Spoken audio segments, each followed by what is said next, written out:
السلام عليكم ورحمة الله وبركاته، أصدقائي أحبابي أعزائي. نبدأ حديثنا بالصلاة على رسول الله صلى الله عليه وسلم.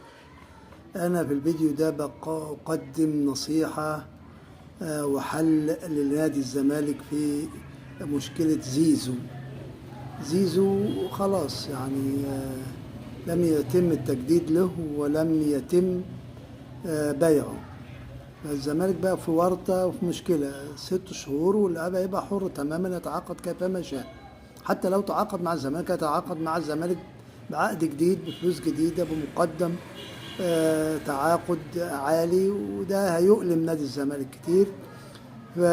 ثانيا حتى لو مشي هيمشي بدون أي فائدة لنادي الزمالك.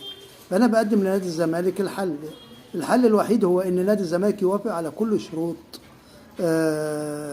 زيزو وبأدنى حل، يعني بمعنى لا قال هاخد 100 مليون، حاولوا تنزلهم 80، المهم تنزلوا لحد أدنى اتفاق. وبعد كده انتوا طبيعي مش هتدوا له ال3 سنين على بعضهم، انتوا هتدوا له بس مقدم تعاقد، وبتدوا له شهر شهرين 3 لحد لما يجي شهر 6 وتبقى اللعبة بتاعكم خلاص حر، يعني تقدروا تبيعوه بكل أريحية وتكسبوا فيه المكاسب اللي انتوا عايزينها، وبكده تبقى حليت المشكلة. لا انت عطيته ال 300 مليون اللي هو عايزهم، ولا في نفس الوقت مشي مجانا.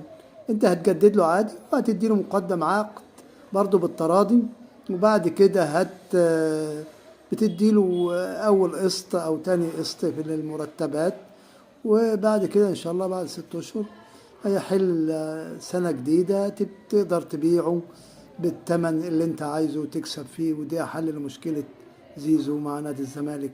والسلام عليكم ورحمة الله وبركاته.